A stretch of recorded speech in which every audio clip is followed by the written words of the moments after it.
Hello, everybody. It's me. It is I, your dear old Uncle Armored Otter. I'd like to say good morning, good evening, good night, good time. Whatever time it is now for you currently, good that. In my patch 1190 breakdown video, I mentioned offhand that the thing that I'm most excited for about this patch is their revitalization of certain Monster Infrequents. They buffed some, changed some, absolutely shifted some all around to absolutely break open some brand new archetypes, and I'm super excited about that. So what I decided to do was go through the changelog, pick out 5 of my most exciting monster infrequents of this new patch, and tell you why they are so dope. The first weapon we're going to be looking at is Alcamos' Scythe. It's a two-handed axe. It's all about Cold Blade Master. Previously, the only thing that Soldier got out of this weapon was blitz buffs. This used to be 260 cold damage, now is up to 320.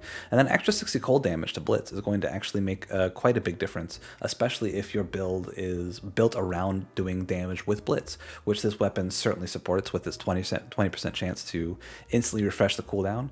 However, the 60 cold damage is more than it sounds. That's going to get scaled up by your scaling cold damage, as well as the scaling weapon damage with the more points you put into the base node of Blitz. So that 60 cold damage is going to go a very long way. However, the reason why this is so exciting is because all of this stuff down here related to Minihir's Bulwark, this is all brand new. So 66 cold damage that you just didn't have before, flat cold damage, you just have this.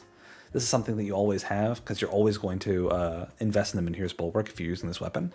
More scaling cold damage, always good. But this is the big boy stuff right here. 100% acid damage converted to cold damage to Minihir's Bulwark. This is very, very big because if you want to do a build that's all about mobility. Say you want to split your damage between Blitz and Shadow Strike. Shadow Strike has a bunch of native acid damage, especially in the later nodes, and this is going to really put all that damage into one cold type and really put it over the edge.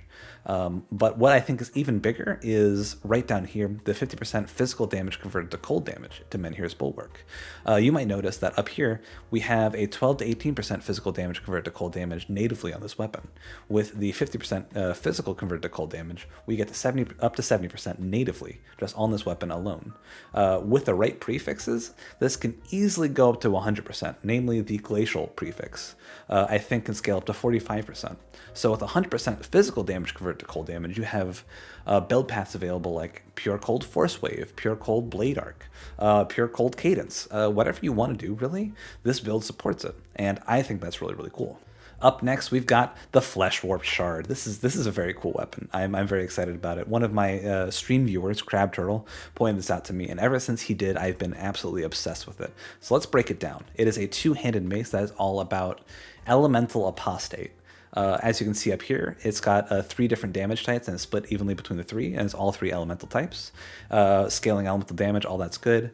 Right here is where you get into the really cool stuff. Vitality damage converted to elemental damage, 40 to 60%. If you get a high roll, all you need is 1 or 2 more items to get a full vitality to elemental damage conversion. That's very, very strong on its own. Right down here, 100% Aether damage converted to elemental damage to Word of Renewal. Since this is a buff, as long as you've got Word of Renewal active, which is very easy to have a permanent uptime Word of Renewal, you have all of your Aether damage converted to elemental damage. This is big for 2 reasons, namely because Spectral Binding has a ton of flat Aether damage that will now get converted to elemental damage that will be added to your attacks, and the Necromancer weapon pool skills, namely Reaping Stripe and Necrotic Edge, I believe both have Aether damage as a part of their core damage types. So both those get converted to elemental damage, which is very, very strong. Since this is an elemental damage build and you're not focusing on one element specifically, you are going to really need to get creative about where you get your resistance reduction, which is why this build also comes with 15% elemental resistance reduction to Ill Omen. That's very, very strong. And then finally, Spectral Binding gives you more flat elemental damage and more bonus attack speed. But the reason that this is so exciting is because there's a set called Bone Mongers that actually splits evenly between elemental damage and Aether damage, and gives this specific archetype 20% more elemental resistance reduction, which might make this pure elemental build finally one of the archetypes you can go for. You can go for like elemental seekers and like really cool devotion paths that just get very strange and very very granular, which I'm super excited about. Up next, we've got Packless Skins, which I know I'm surprised that I also picked this item, but hear me out. The reason that most rare helmets don't really get to see the light of day is because typically you want a set helmet. However, with Packless Skins, you get to pair this with the Wild Blood set, which is of course shoulders, belt, and two-handed weapon. What's new about this weapon is it buffs savagery, gives you flat vitality and defensive ability to savagery. This may not seem like a lot, but 24 flat vitality damage to savagery, which is of course an auto attack replacer. It gives you native attack speed, so it comes out very, very fast. 24 flat vitality damage is going to go quite a long way, and 50 flat defensive ability to savagery actually sort of plugs up some of the holes that shaman archetypes tend to have. They don't really like to scale up their offensive ability or defensive ability high for some reason. I generally struggle with getting those stats to a reasonable spot. So this sort of plugs up that hole a little bit. However, the rest of the item has already some pretty good bonuses, which we're going to go over. Up here at the top, it gives us lots of different avenues for sustain. 3 to 5% attack damage converted to health, which is of course very, very strong, especially for any build that's doing lots of weapon damage. Since we are a savagery build, we are of course going to be doing a ton of weapon damage. But down here, this gives a ton of flat health regeneration, 25 to 38 flat health regeneration, and also scaling health regeneration. This is particularly useful for builds like Shaman, that will rely on attack damage converted to health for their sustain. They're also going to want a little bit of health regeneration when they're fighting bosses that they cannot drain health from, that have a lot of resistance to health drain.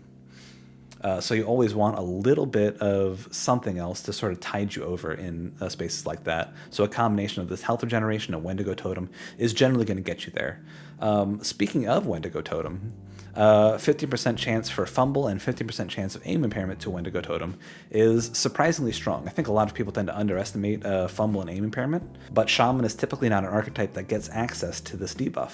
So getting aim impairment on your Wendigo Totem is very, very strong. And with these extra stats, I think this might push it over the edge to be a viable slot for your Wild Blood Vitality Damage Savagery builds. Oh, baby! Up next, we got Golgothas Heart. This one is super cool. This is the definition of an item that was useless, and it got shuffled around to be something that is an archetype definer. I love this. Previously, it was just all about buffing up your Horn of Gondar and making it all acid damage instead of piercing damage, which, if you've ever played with Horn of Gondar, it's not a skill you can build around. But let me tell you why this is so dope. So what's new about this weapon is, first of all, it gets +1 to all Inquisitor skills. It's not a weapon, it's an amulet. I heard it come out and I had to correct it. This is new. +1 to all skills on Inquisitor instead of, I believe, +3 to Horn of Gondar. That's great. You don't want +3 to Horn of Gondar. You want +1 to all skills on Inquisitor. But all of this Word of Renewal stuff is brand new. So 28 flat acid damage to Word of Renewal. That's pretty good if you're an auto attack archetype, which I think we're going to be. 45% piercing damage converted to acid damage to Word of Renewal. Uh-oh, we're getting spicy. 100% global fire damage converted to acid damage and Word of Renewal. And what's this? Did we miss it? No, we didn't. 20 to 30% piercing damage converted to acid damage. So what this means is that if you are an Inquisitor and you're wearing this, as long as you have Word of Renewal active, you're going to have global fire damage and up to 75% piercing damage converted to acid damage.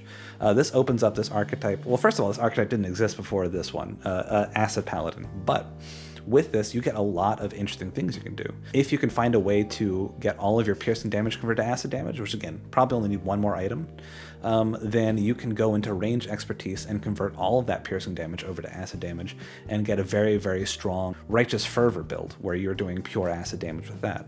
The fire damage converted to acid damage, of course, at a baseline, if you're doing that auto attack build, bursting rounds is going to be a very, very strong acid weapon pool skill for you now, as well as Smite does a lot of fire damage, and now it's going to do pure acid damage. But there are other implications here.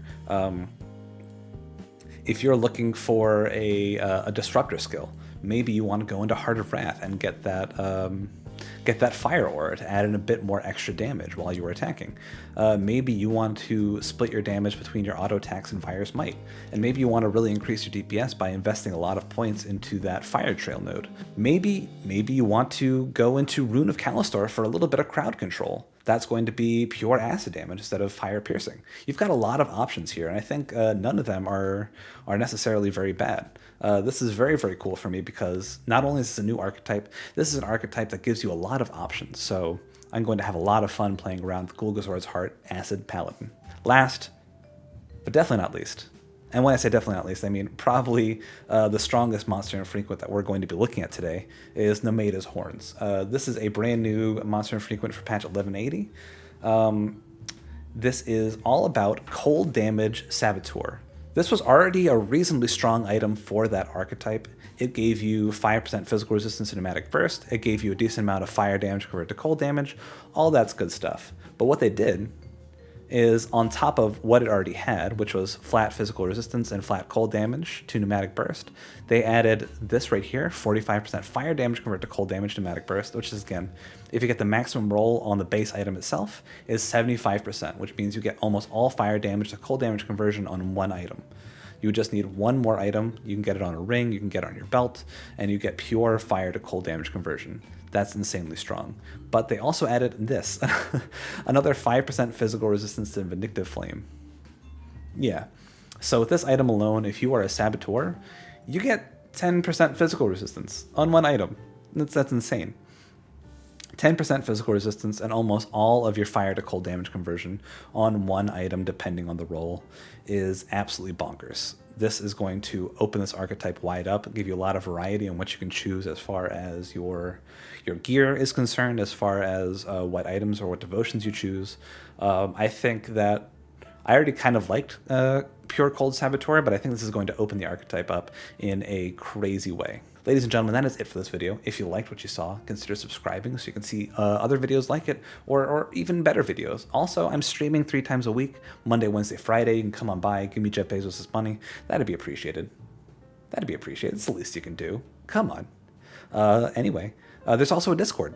You can join the Discord, you can talk to other people who love Grim Dawn, you can talk to me, I can give you help with your build. That's it for this video. This is a simple reminder that you cannot own guinea pigs in California. They are an invasive species, you can't have them. So don't bring your guinea pigs to California. It's that simple.